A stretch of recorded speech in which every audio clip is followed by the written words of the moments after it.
Dans l'actualité ce soir, la CEDEAO inaugure un groupe de travail à Ouagadougou pour l'application du chemin de libéralisation des échanges dans l'espace communautaire. On le sait, un véritable fossé existe entre les textes de la CEDEAO et leur application. Une situation que souhaite inverser le tout nouveau président de la commission de la CEDEAO. Comment et avec quels moyens? On en parle dans ce journal. Et puis, le bilan qui s'alourdit, 25 morts à présent parmi les victimes de l'accident survenu dans la nuit de mercredi à jeudi aux environs de Boromo. 48 heures après le drame, les dégâts sont toujours visibles. Le gouvernement burkinabé solidaire avec les familles des victimes était jeudi sur les lieux. Images et témoignages dans cette édition. Elles sont des donneuses de vue. Et les sages-femmes célèbrent ce 20 mai leur journée à elles dédiée. Une profession qui s'exerce souvent dans des conditions difficiles. Dans ce journal, le quotidien d'une sage-femme qu'une de nos équipes a rencontrée à Dédougou dans le Mouhoun. Mesdames, Messieurs, bonsoir et ravi de vous retrouver. Dans l'espace CEDEAO, un véritable fossé existe entre les textes et leur application. Une situation que souhaite inverser le tout nouveau président de la commission de la CEDEAO. Il vient de mettre en place un groupe de travail dénommé Task Force pour l'application du schéma de libéralisation des échanges dans l'espace communautaire. La Task Force a été installée ce matin à Ouagadougou sous la direction du président du Faso, Roch-Marc Christian Kabouré, par ailleurs chargé du suivi de la libre circulation des personnes et des biens de l'espace communautaire. Jean Zongo, Jacques Tarpaga. Le général nigérien Salou Djibo et 6 autres personnalités ont la tâche de concilier la libre circulation des personnes et des biens et le défi sécuritaire dans l'espace CEDEAO. La Task Force, ou groupe de travail, est chargé de faire appliquer le schéma de libéralisation des échanges entre les États membres de la communauté et éventuellement régler les litiges. Les 7 membres de l'organe consultatif sont officiellement installés à Ouagadougou par le président du Faso, chargé du suivi de la mise en œuvre de la libre circulation des personnes et des biens. La libéralisation des échanges est une heureuse opportunité pour les États de promouvoir davantage le commerce intracommunautaire et pour les populations de disposer effectivement d'un espace de près de 6 millions de kilomètres carrés et d'un marché estimé à plus de 205 millions d'habitants. Les efforts conjugués des États membres de la CEDEAO dans l'application effective des textes communautaires ont permis d'engranger des résultats fort appréciables, aussi bien en matière de libre circulation des personnes que de biens. Malgré ces efforts et ces résultats encourageants, l'effectivité de la libre circulation reste un défi à relever pour tous les pays de la CEDEAO, notamment en termes de lutte contre certaines entraves et pratiques anormales à l'intérieur comme aux frontières des États membres. En 41 ans d'existence, la communauté économique des États de l'Afrique de l'Ouest peine à appliquer ces différentes décisions. La libre circulation des personnes et des biens est toujours confrontée à de nombreux obstacles. Il y a la multiplicité des contrôles au niveau des routes et de nos frontières. Ensuite, il y a la corruption avec des barrières tarifaires et non tarifaires. Il y a maintenant des barrières informelles. Il y a la volonté des États également. Il y en a qui acceptent d'accorder des avantages pour des produits venant de certains pays, mais il y en a qui refusent. Donc, il y a un problème. Enfin, il y a le fait que sur les routes et l'administration, malgré tout ce qu'on a fait comme sensibilisation, comme réunion, comme rappel à l'ordre, comme formation régionale, nous notons qu'il y a toujours des défis. Les anciennes habitudes persistent. La task force qui vient d'être mise en œuvre devra faire reculer ces barrières. La commission de la CEDEAO lui donne un mandat de 4 ans non renouvelable pour y arriver. À l'issue de la cérémonie d'installation de la Task Force, le président de la commission de la CEDEAO est allé échanger avec le président du Faso. Les deux hommes ont discuté de la vie de la communauté. La CEDEAO a du mal à entretenir les forces de maintien de la paix dans différents pays. Il faut donc des ressources, surtout financières, pour pallier cette insuffisance. Jean Zongo, Jacques Lamissa Tarpaga. La communauté économique des États de l'Afrique de l'Ouest traverse des difficultés. Le tout nouveau président de la commission de la CEDEAO en a discuté avec le président du Faso.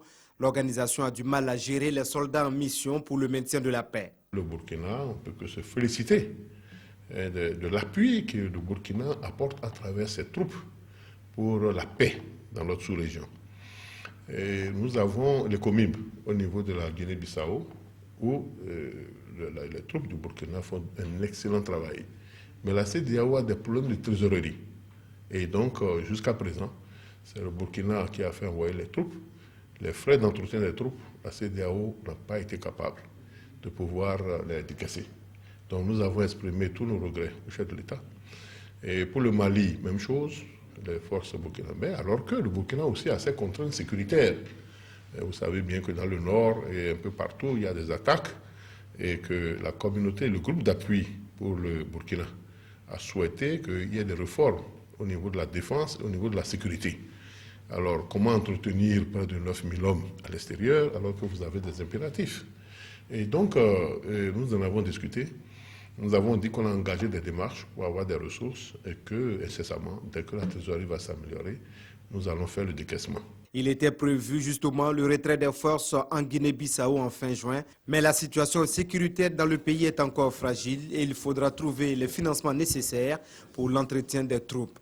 Marcel Alain de Souza a également échangé avec Rochma Christian Kaboré sur les projets de la communauté présents au Burkina Faso, notamment l'OAS, l'Organisation ouest-africaine de la santé. Nous allons étendre sa mission, non pas Ebola et Lassa, mais à toute pandémie, et former des casques blancs. Et les casques blancs, ils vont résider dans leur pays, on leur donne une formation, c'est des volontaires, on va leur donner une assurance, et quand il y a une épidémie qui apparaît dans la sous-région, on sonne le glas, ils viennent et il faut qu'on donne une alerte. Et donc c'est à ce niveau-là que la solidarité peut se manifester et le chef de l'État est d'accord avec nous sur ces positions. Le président de la commission dit avoir insisté pour que le président du Faso participe au sommet des chefs d'État de la CEDEAO et de l'UEMOA en début juin à Dakar au Sénégal. À Taïwan, la nouvelle présidente Tsai Ing-wen, élue en janvier dernier, vient d'être investie dans ses fonctions ce 20 mai à Taipei.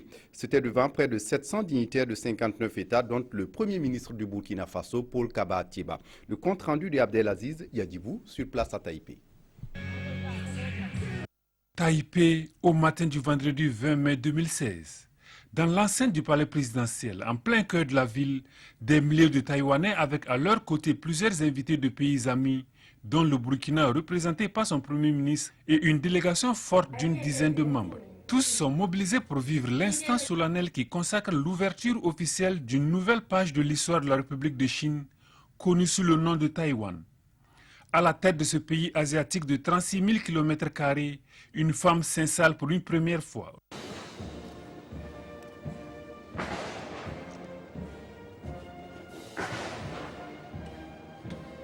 Élu à une majorité confortable de 56%, l'indépendantiste Tsai Ing-wen succède au nationaliste Ma Ying-jeou qui cède son fauteuil après 2 mandats de 4 ans chacun. La nouvelle présidente de Taïwan est secondée par Chen Shenzhen qui remplace Vincent Zi au poste de vice-président. C'est l'avènement de la 4e alternance depuis la première élection démocratique organisée par le pays en 1996. Âgée de 59 ans, la nouvelle présidente de Taïwan qui prend officiellement fonction est juriste titulaire d'un doctorat en droit de la London School of Economics. Elle est membre du Parti démocratique progressiste, mais entend en sa désormais qualité de présidente de la République mettre les préoccupations des 23 millions de Taïwanais au cœur de son action. À la jeunesse qui, selon ses dires, s'est battue durement pour la porter au pouvoir, Tsai Ing-wen promet muscler sa politique de création d'emplois, de promotion des secteurs de la santé et du logement. La machine économique taïwanaise qui a éprouvé des difficultés à bien fonctionner ces dernières années, la nouvelle présidente se fixe pour objectif de la relancer. Sur la scène internationale, elle se lance le défi de raviver et surtout d'élargir les relations diplomatiques et économiques de son pays à d'autres nations. Tout en appelant à l'union pour faire face efficacement aux défis de l'heure, Tsai Ing-wen indique que quant à la question du rapprochement entre la Chine-Taïwan et la Chine continentale, aucune initiative ne sera entreprise sans la volonté du peuple taïwanais.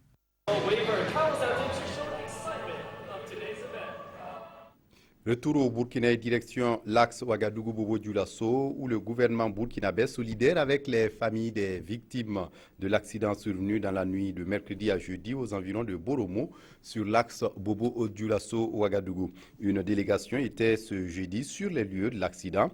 Elle a pu assister à l'enterrement de certaines victimes décédées. Elle a également témoigné sa solidarité aux blessés à l'hôpital régional de Boromo. Julien Baela, Aïcha Dianda et Paul Sawadougou. C'est sur place que l'enterrement des 24 victimes a eu lieu en présence de l'équipe gouvernementale. Les ministres en charge des transports et celle de la solidarité nationale, accompagnés de l'association des transporteurs, sont venus assister à l'enterrement et réconforter les familles présentes sur les lieux. Un drame, c'est ce que nous voulons de voir et nous ne cesserons jamais d'attirer l'attention des compagnies de transport. Ce matin, nous avons été chargés par les plus hautes autorités, le président du FASO, le Premier ministre, pour venir nous inquiéter de la situation, présenter les condoléances du président du FASO et l'ensemble du gouvernement aux familles éplorées et souhaiter prompt rétablissement aux blessés. Les familles des victimes ont lancé un appel au gouvernement à prendre des mesures fortes vis-à-vis des compagnies de transport. Ce que j'aurais souhaité, le ministère prenne des dispositions pour quand même sensibiliser les compagnies de transport pour qu'il y ait moins d'aller-retour. C'est le petit a quitté Ouaga, il est venu à la maison le temps de faire quelques minutes, il est ressorti, aller à Ouaga. Arrivé à Ouaga, il a appelé encore pour dire qu'à 20h, ils vont sortir. Et c'est là le drame est arrivé. Donc, des allers-retours, pour Ouaga, c'est pas facile. L'être humain, c'est pas une machine. Vraiment, c'est une catastrophe totale. Nous sommes venus pour témoigner. Pour témoigner, vraiment, on est dépassé, on a trop choqué. Quand on voit ce quoi là, on est dépassé. Ce que nous demandons les différentes sociétés de transporteurs voyageurs de prendre beaucoup de mesures, contrôler les chauffeurs. C'est quand vous voyez la position de cet accident, c'est pas dans un tournant. C'est pas dans un tournant. Soit c'est la fatigue générale. Quand ça arrive, ça arrive. Vraiment, c'est malheureux. C'est malheureux. Nous venons pour quand même porter notre condoléance à toute la famille endeuillée.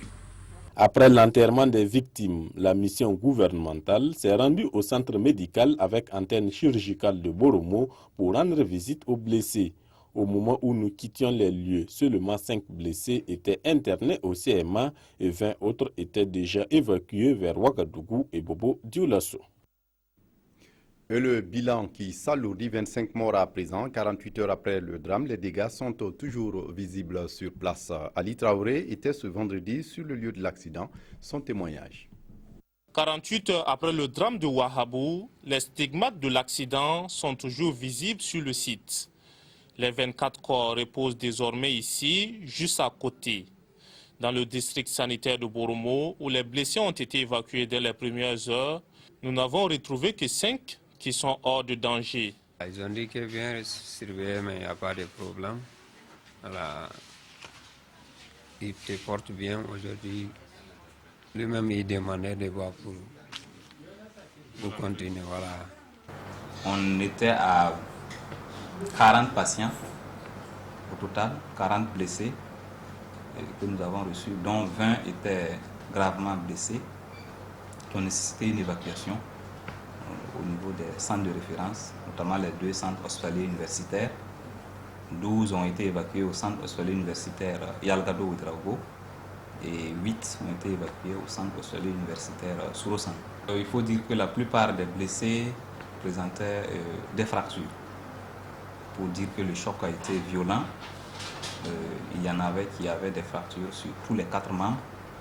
Il faut dire que nous déplorons même par la suite le décès d'un des patients qui a été évacué à Sourosan, qui est décédé. Nous avons eu l'information le 20 aujourd'hui. Du côté des forces de sécurité, en collaboration avec la justice, les investigations se mènent toujours sur le terrain. Il faut pouvoir réunir toutes les pièces du puzzle afin de statuer sur quoi que ce soit. Nous avons ouvert une enquête Et nous attendons, parce que, comme je l'ai dit, il faut que les preuves soient recueillies, il faut que des témoignages soient pris pour que nous sachions exactement ce qui s'est passé. Voilà. Mais déjà, on peut retenir qu'il y avait un excès de vitesse dans la mesure où on n'a pas pu éviter le cas, enfin, le véhicule qui était à l'arrêt, mais il y a également un stationnement défectueux qui a pu être constaté. Donc de prime abord, voici les premiers éléments qu'on peut retenir, quitte à ce que l'enquête nous révèle effectivement les autres éléments qui ont pu se passer. Il faut noter que l'accident de Ouahabou, dont le dernier bilan fait état de 25 morts, s'est passé à une dizaine de kilomètres de celui de 2008 qui avait coûté la vie à plus de 70 personnes. Retour à Ouagadougou où le chantier de construction de l'échangeur du Nord avance bien. Foi du ministre des Infrastructures Éric Bougouma qui était ce jeudi sur le chantier. Éric Bougouma qui rassure les populations riveraines affectées par le projet qu'elles seront dédommagées. Constat avec Konsoum Koulibaly et Ramatou Zida. Voici ce à quoi va ressembler l'échangeur du Nord une fois terminé. Ici, sur la base de l'entreprise chargée de l'exécution des travaux, la mission de conception et de contrôle de l'ouvrage explique en détail le projet au ministre en charge des infrastructures. Le visiteur du jour a pu ainsi jeter un coup d'œil sur les installations pour béton ainsi que les premiers ouvrages sur le barrage numéro 1. Ce que vous voyez qu'on est en train de faire juste derrière moi, c'est le canal, c'est le chenal qui va relier les deux barrages, qui fait à peu près 40 mètres de large. C'est cette partie-là que nous sommes en train donc de faire actuellement. C'est des travaux qui doivent durer 36 mois. Il reste globalement 30 mois.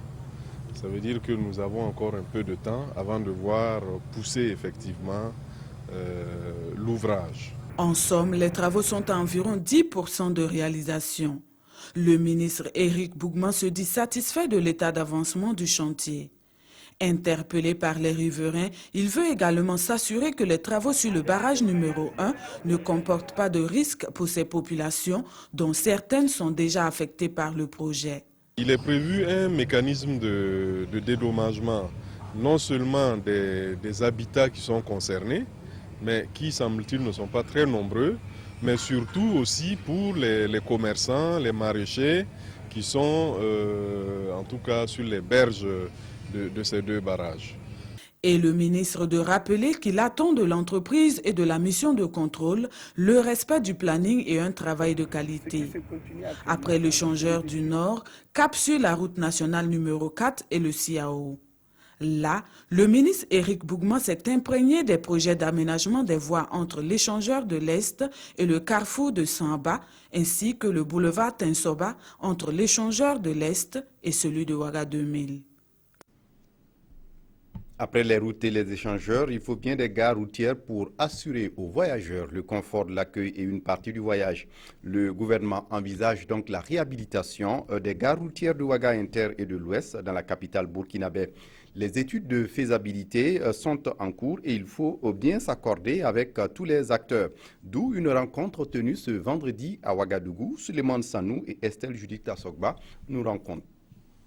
Les gares routières de Ouaga Inter et de l'Ouest connaîtront bientôt des aménagements.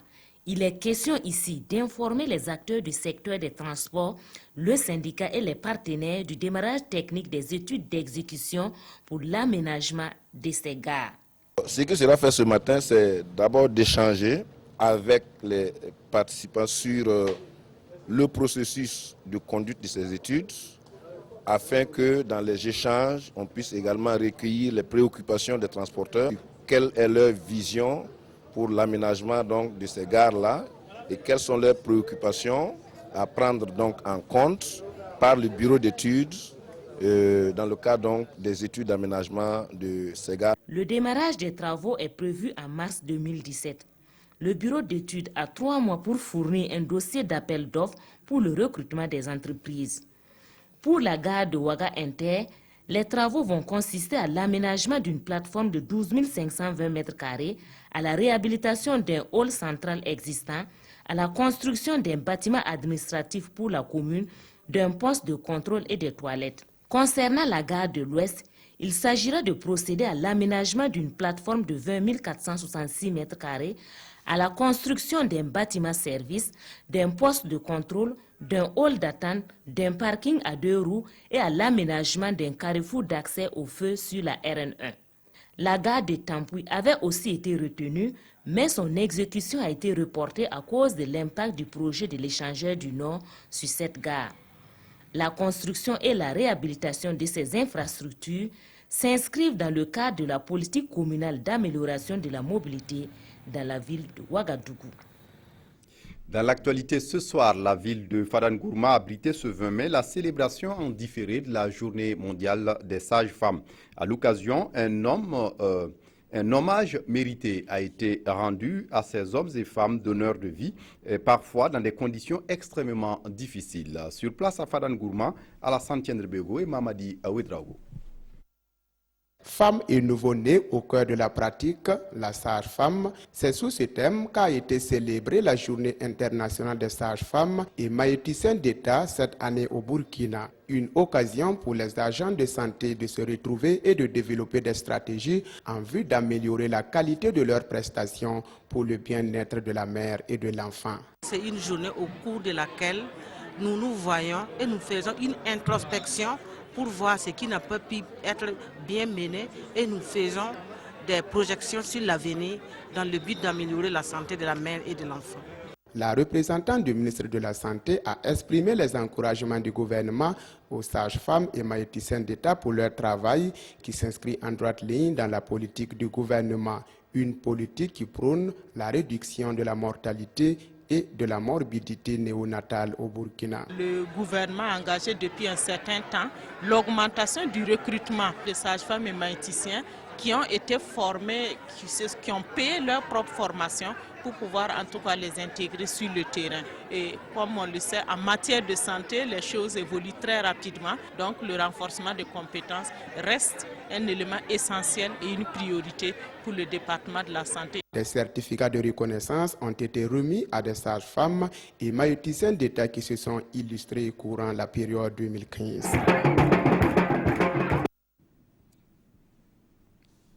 Sage-femme, cette professionnelle de la santé qui accompagne la femme enceinte jusqu'à l'accouchement. Une profession qui s'exerce souvent dans des conditions difficiles, d'où une foultitude de compétences requises pour réussir. Et c'est le quotidien d'une sage-femme qu'une de nos équipes a rencontré à Dédougou dans le Mouhoun. Yves Rwamba, Karim Ouedraogo et Paul Sawadou. Il est environ 16h30 à la maternité du centre régional hospitalier de Dédougou ce jeudi. Maïmouna Traoré, sage-femme d'État, est venue relayer l'équipe du jour. Une fois la blouse enfilée, la garde a commencé à 17h. Toute la journée, j'ai fait des courses. Je me suis attelée à mes travaux ménagers pour être prête à arriver ici avant 17h. Toute équipe qui descend doit faire un rapport. Les malades qui sont là sont notés. 7 malades qu'ils nous ont laissés. Donc nous, on vient de recevoir 2 malades. Voilà, il y a 2 évacuations qui sont venues avec 2 patientes. Voilà. Donc tous ces malades-là sont à notre charge. On va les surveiller, on va donner les soins, plus ceux qu'on aura à avoir au cours de la nuit. En salle d'attente, on a au moins une femme en travail. Si elle doit accoucher la nuit, là, on va faire l'accouchement. Le travail de sage-femme n'est pas facile. Malgré cela, cette dame aime bien son métier. C'est vraiment un sacerdoce. Voilà. Même si tu n'aimes pas le métier, là, tu es rentré parce que tu cherchais du boulot. Quand tu es sur le terrain, face aux problèmes des malades, là, toi-même tu oublies. Tu es obligé de te donner. Voilà. Moi, j'aime bien mon travail. Surtout quand je fais sortir de jolis bébés. Quand tu tires un joli bébé tout rose comme tu fais, mais vraiment, c'est magnifique, quoi. Tu vois que c'est une vie que tu as envoyée sur la terre. Donc rien que ça, là, vraiment, moi, mon travail me plaît. 2 bébés sont nés durant cette nuit du jeudi et tout se serait bien passé. On a même eu 2 bébés. Voilà, un dans la nuit, c'était une césarienne et un ce matin. J'étais contente. Quand tu tires un bébé sorti comme ça, c'est une vie. Tu sens que tu as envoyé une vie sur la terre. C'est beau, quoi. Donc c'est ça qui fait le charme de la maternité. Au petit matin, après le rapport, l'équipe du jour est prête pour relayer celle de la nuit. L'heure est venue pour Maïmouna Traoré d'enlever sa blouse et son programme de la journée est déjà tracé. C'est rentrer, me laver, voir ma petite famille, voilà. Et puis manger un peu, et puis dormir. Le bonheur d'aider à venir au monde. La France apporte du soutien aux élections municipales de dimanche prochain. 200 millions de francs CFA, c'est l'appui financier que l'Hexagone met à la disposition de la CENI pour l'organisation du scrutin. La signature du protocole de convention est intervenue ce jeudi à Ouagadougou. Le témoignage de Adama Guiti et de Draman Dadja. 200 millions de francs CFA à la CENI, la Commission électorale nationale indépendante. Le don est de l'ambassade de France au Burkina, à quelques jours du scrutin du 22 mai. Cette nouvelle dotation va être utilisée en totalité pour les élections municipales. Ces 200 millions de francs CFA vont servir pour les 3/4 à rémunérer les coordinateurs des centres communaux de compilation des résultats et pour le quart restant, les opérateurs de saisie des résultats. La France n'est pas à son premier geste. Elle a toujours manifesté sa solidarité à l'égard de la CENI, rappelle Maître Barthélémy Kiri, pour qui cette nouvelle donation vient en temps opportun. Vous avez toujours été à nos côtés. Nous recevons votre contribution à quelques jours du scrutin, mais nous l'avons dit à point nommé, car elle coïncide avec la phase de la mobilisation et de recyclage et de déploiement des opérateurs de saisie, des administrateurs et des coordonnateurs des centres communaux de compilation des résultats que la CENI doit rémunérer, bien entendu. Côté organisation, tout est fin prêt. Assurance donnée sur place aux diplomates français. Les électeurs sont donc appelés aux urnes dimanche. Et Jules Thibault souhaite voir le succès démocratique du Burkina se confirmer ce 22 mai par un scrutin aux résultats incontestables. Le ministre de la fonction publique visite les centres de dépôt des dossiers de candidature au concours direct de la fonction publique à Ouagadougou. Un constat se dégage de cette visite. Des difficultés se posent notamment sur la faiblesse des nombres de guichets. Le ministre envisage augmenter leur nombre, surtout pour les concours à forte affluence. Mathias Drabo, Moukoundabire. Clément Sawadogo prend le pouls de l'ambiance qui règne sur les sites des dépôts des dossiers de candidature au concours direct 4 jours après l'ouverture. Au stade Joseph Konombo, première étape de sa tournée, le ministre visite les guichets et échange avec les réceptionnistes, lesquels disent rencontrer des difficultés avec certains candidats qui ne savent pas composer les dossiers. Il y a des dossiers incomplets. Souvent, les candidats, ils ne regardent pas bien, ils envoient souvent avec 2 diplômes à la fois, au lieu de bien regarder, ils confondent les trucs. Prochaine destination, le stade du 4 août. Ici, la difficulté des candidats se situe au niveau de la lenteur des dépôts. Et le ministre constate les longues files d'attente. Une situation beaucoup plus accentuée au niveau de certains concours comme l'ENAREF. Peut-être c'est le manque de personnel, je ne sais pas. Puis c'est pour rédiger les récépissés, là, ça prend beaucoup de temps. Le nombre de guichets n'est pas suffisant. Et puis bon, je crois bien, ceux que les récepteurs, là, je pense que eux aussi, ils sont un peu lents. Séance tenante, Clément Sawadogo a pris la décision de démultiplier les guichets pour les concours à forte affluence. À la réflexion, j'envisage que nous puissions voir pour les années à venir et qu'on puisse réorganiser certains dispositifs. On peut penser par exemple à un changement de système en attribuant des numéros d'ordre d'arrivée, de sorte qu'on remet à chacun un papillon. Comme ça, il peut, en fonction de son numéro d'ordre, il peut se mettre à l'ombre, il peut même aller en ville faire quelques courses et il revient au moment où c'est à son tour pour déposer sans difficulté. Le ministre de la fonction publique compte en plus privilégier les modes d'inscription en ligne les années à venir. Et puis ce sujet, le respect des couleurs nationales, un signe de patriotisme, mais qui tend à être négligé ici au Faso aujourd'hui. Si ce ne sont pas des usagers qui refusent de marquer l'arrêt au moment de la montée des couleurs, ce sont simplement des élèves qui déchirent le drapeau national. Des actes d'incivisme auxquels se sont intéressés Zalissa Sanfo et notre équipe sur place à Fadangourma. Il est 17h30 ici à la gendarmerie de Fadangourma. C'est l'heure de la descente des couleurs. Et l'instant est solennel au pied du drapeau. Au coup du sifflet, certains usagers marquent l'arrêt. D'autres feignent de ne rien voir, ni entendre. Ils continuent leur chemin. J'ai vu, mais je ne peux plus arrêter, effectivement, j'ai vu. Mais en agissant ainsi, ils bafouent, déshonorent tout un peuple. Quand vous voyez, on est en train de monter le drapeau national, ou on est en train de le descendre, il faut marquer un arrêt, se tourner dans la direction du drapeau. Saluer, si vous connaissez le salut militaire. Autrement, si vous êtes civil, vous ne connaissez pas le salut militaire, vous vous arrêtez, vous prenez la position, c'est une position de respect, quel que soit le mode de déplacement. Si vous êtes un militaire ou si vous avez fait la formation militaire, vous saluez. Même si vous ne voyez pas, vous saluez dans la direction d'où vous entendez le clairon. Ce n'est pas un cas isolé de non-respect des couleurs nationales. Un drapeau qui passe la nuit dehors, que la pluie bat, drapeau délavé, déchiré, froissé et parfois jeté à la poubelle. C'est monnaie courante au Burkina Faso.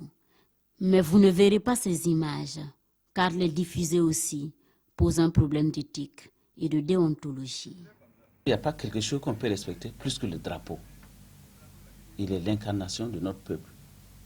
C'est ça qui nous représente dans tous les États amis. C'est ce drapeau qui nous représente à l'ONU. C'est à cause de ce drapeau que beaucoup de Burkinabés sont morts pour ce drapeau. C'est ce drapeau qui fait transpirer nos sportifs sur le terrain de sport. Et pour tout ce qu'il représente, les couleurs nationales du Burkina Faso devraient trôner dans tous les lieux publics, écoles et institutions, afin de faire vibrer à chaque vue la fibre patriotique. Pourtant, dans bien des cas, il n'existe même pas de mât. C'est à croire que l'incivisme touche aussi les symboles du Faso.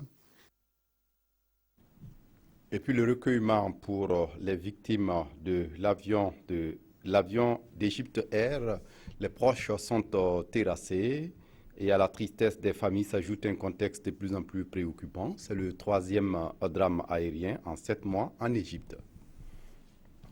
Le recueillement dans la douleur à la mosquée du Sultan Hassan dans la ville du Caire. Des prières ont été dites pour les 4 membres de la famille Abou-Ladan qui se trouvaient à bord de l'avion d'Égypte Air. Les proches des victimes sont terrassés.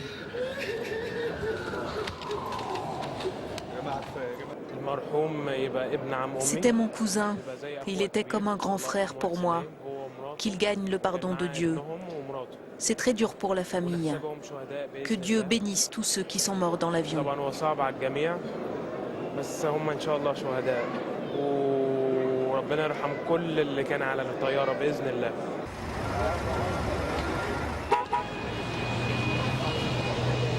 Nous sommes très tristes pour ces pertes et tous les Égyptiens le sont. Nous prions tous pour les victimes et leurs familles. ندعي كلنا الاهالي المفقودين مش عايزين نقول المتوفين ربنا يصبرهم ويحسن خواتمنا جميعا. À la tristesse des familles s'ajoute un contexte de plus en plus préoccupant. C'est le 3e drame aérien en 7 mois en Égypte et il porte un nouveau coup au pays, déjà durement affecté par l'attentat contre un avion russe en novembre 2015. Et puis, pour terminer, l'accident mortel sur la nationale numéro 1 a interpellé toutes les parutions de ce jour. À la veille des municipales, les quotidiens analysent également les préparatifs du processus par la CENI. La revue de presse est signée Evelyne Daviré. Les parutions de ce jour titrent en chœur sur l'accident mortel sur la RN1, route de Bobo-Dioulasso. 24 morts et 36 blessés, dont 28 graves. Tel est le bilan de l'accident sur l'axe Ouara-Bobo, informe le quotidien. Ce journal relate les faits. Le jeudi 19 mars 2016, un car de transport de passagers de la compagnie Staff ayant quitté Ouara à 22h pour se rendre à Bobo-Dioulasso a violemment percuté un véhicule de transport de marchandises de type semi-remorque en stationnement. La collision a été si violente que l'avant du car a été à moitié défoncé. Suite à cet accident de la route, écrit Le Pays, le gouvernement a tenu une rencontre avec les organisations faîtières des transporteurs et les responsables de certaines sociétés de transport en commun. Une rencontre au cours de laquelle des mesures énergétiques ont été annoncées, dont le plombage des cars, afin de réduire les accidents de la route, informe Sidoya. Autre fait de l'actualité, les municipales du 22 mai. La CENI présente son dispositif aux observateurs, annonce aujourd'hui au FASO. À la suite de sa rencontre de briefing avec les partis et formations politiques, c'est au tour des observateurs de se voir présenter le dispositif mis en place, poursuit aujourd'hui au FASO. Pour ces élections, la CENI rassure, 24 000 agents de sécurité sont mobilisés. C'est l'information donnée par la Commission de la sécurité nationale dans les colonnes du soir. Un scrutin qui présente un triple enjeu, analyse l'observateur Palga. Des enjeux qui sont le taux de participation, l'apaisement et la transparence. Le troisième, enfin, c'est la reconfiguration du paysage politique. Journal, merci de votre attention. Très bonne suite de programmes sur la RTB. Au revoir.